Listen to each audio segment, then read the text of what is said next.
Whenever we discuss Labour, we always have to start with the fact of Keir Starmer. And make no mistake, over the past year, because ironically it's coming up to his anniversary this year, I think it's this weekend, is his first anniversary leader. So it's worth looking back on his first year in leadership. And really, I've got nothing. I really do have nothing other than the fact that he's there. And yes, I am a member of the Labour Party, as you all very well know, but I'm starting to think that Keir Starmer is not the guy to lead the Labour Party.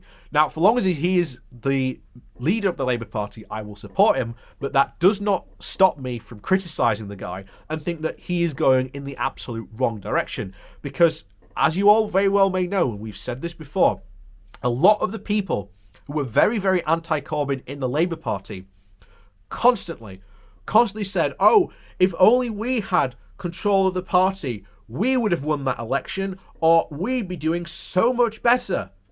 Well, congratulations, guys. You've had a year to do that. And Starmer is now plunging in the polls. This is not good.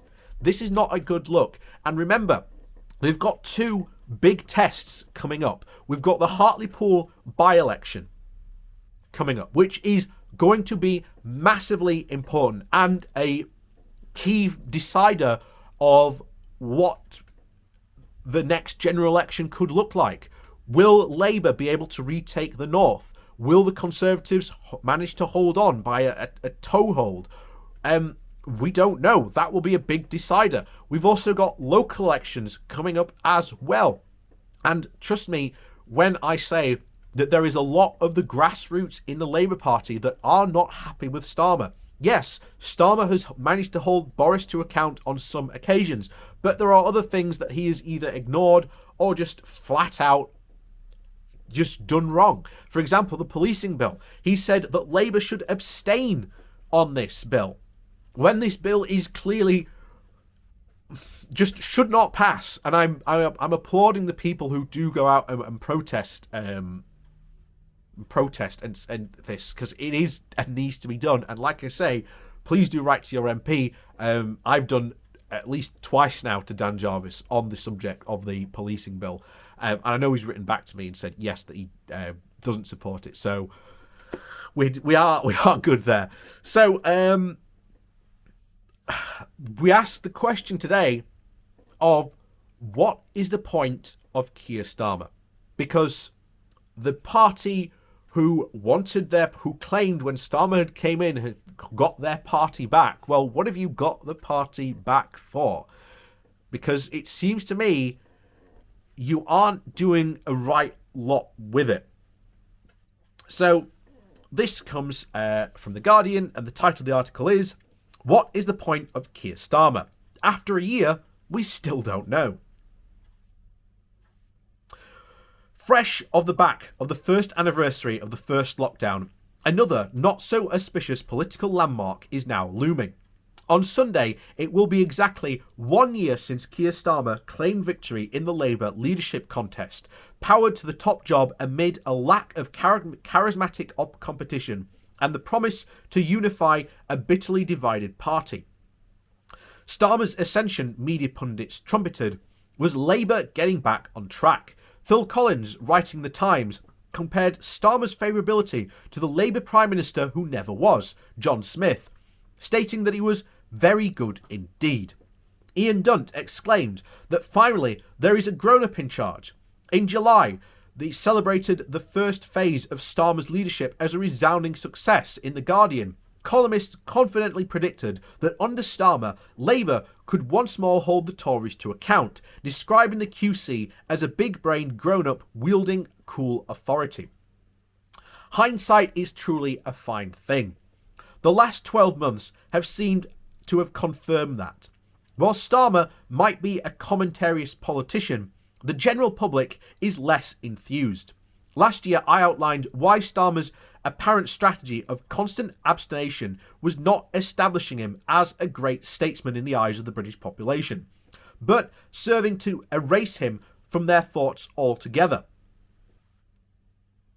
Nearly 4 months on, the polling numbers of Starmer are dire. On the 15th of March, 45% of the YouGov survey respondents said Starmer was doing badly. Only 32% felt that he was doing well. Among Labour voters, dissatisfaction is growing. In December of 2020, more than 50% of those asked felt that Starmer was doing well. That figure has dropped by 14 percentage points, while the sentiment that he is doing badly has risen by 16. In that same period, among all voters, Boris Johnson's negative rating has dropped by 8 points and his positivity rating has improved by 8.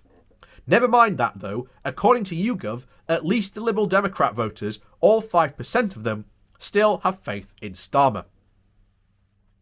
The picture does not get rosier for Labour as a party. YouGov reports that 55% of respondents took a negative view of Labour, in a 16% drop in favourability since previous polling. Other surveys back this up.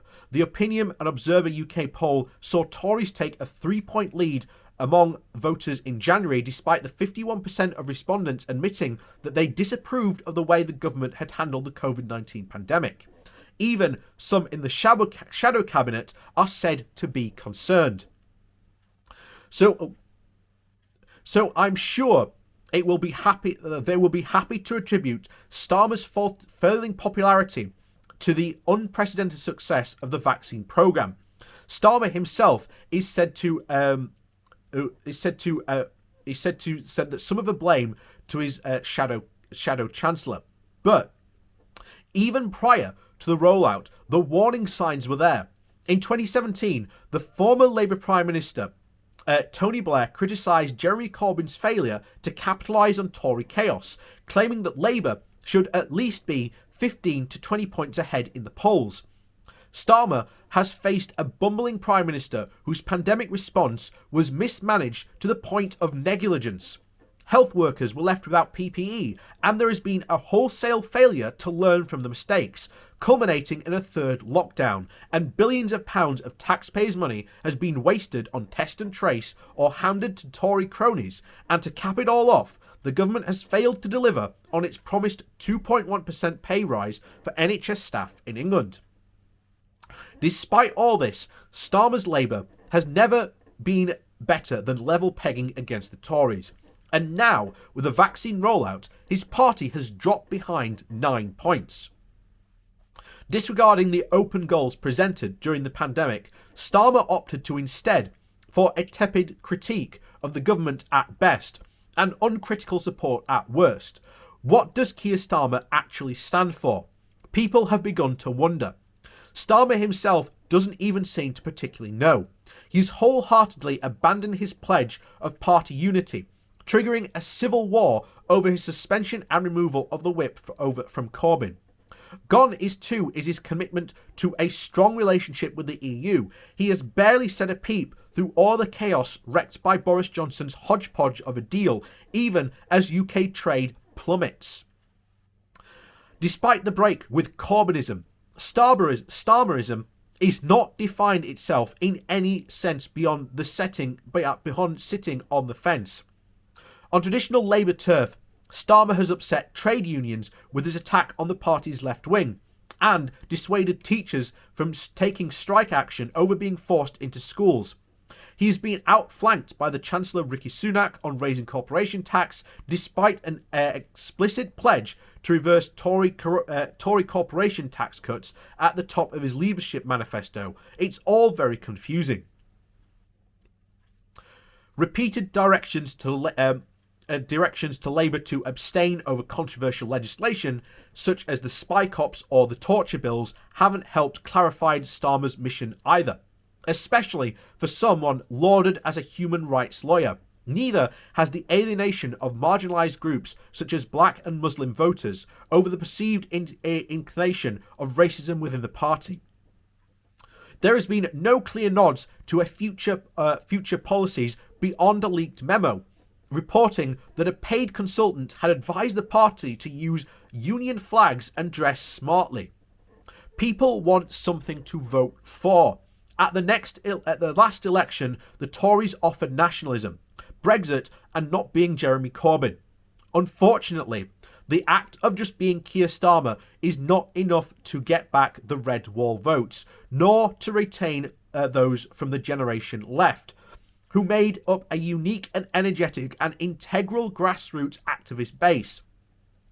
The post-2015 surge in Labour membership was thanks to a set of clear principles and a long-term vision that won over new voters. It is impossible to say that of the same party under Starmer. Labour's leadership seems to have focused on making the party a, quote, winning electoral force by creating a pastiche of its 1997 self, appointing former Blair aides to the most senior roles.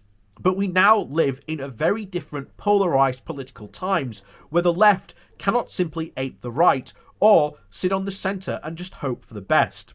It's telling that Starmer's tenure has inspired the term continuity Milibandism, a reference to the plodding leadership of Ed Miliband, that the preferred thick-of-it style stunts over building grassroots supports.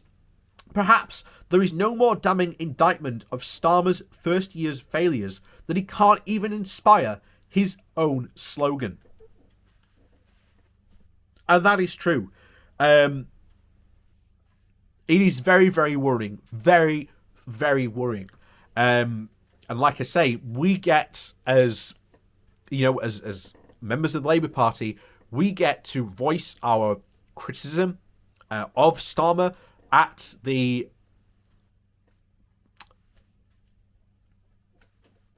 at the next national convention for Labour. I forgot it was called then. It was completely mind blanked.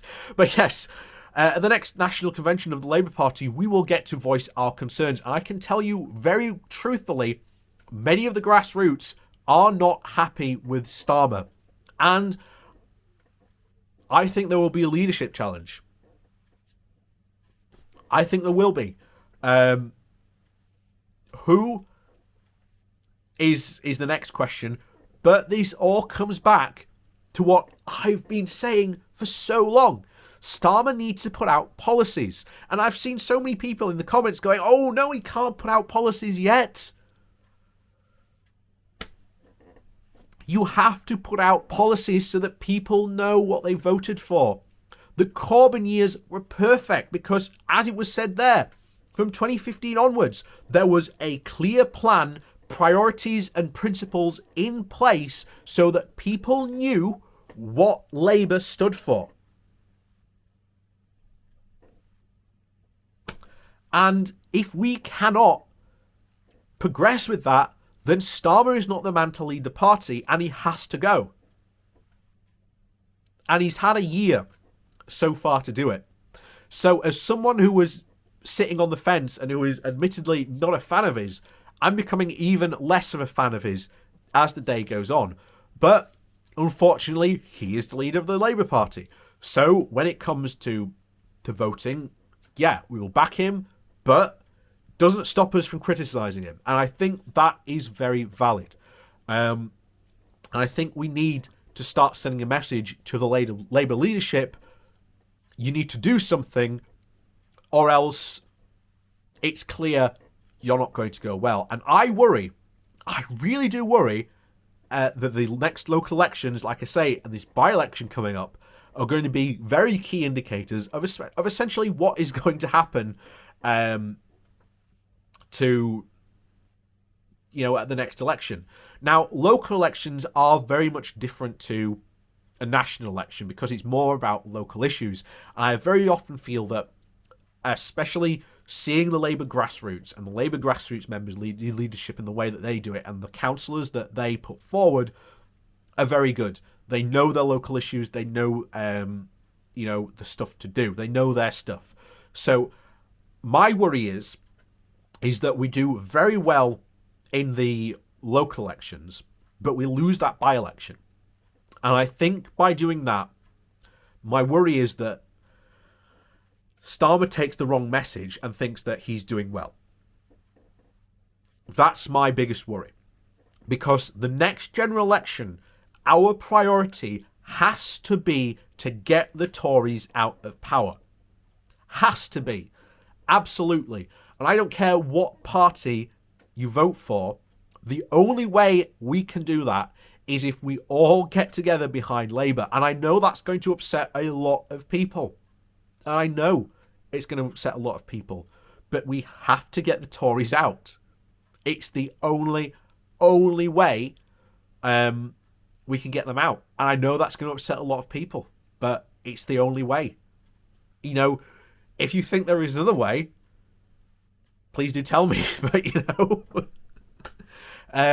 like I say, I'm always thinking of ideas and solutions, and, you know, I postulate them to on my good morning walks. So, you know, maybe we'll talk about it that week, this weekend. I don't know. We'll see what happens.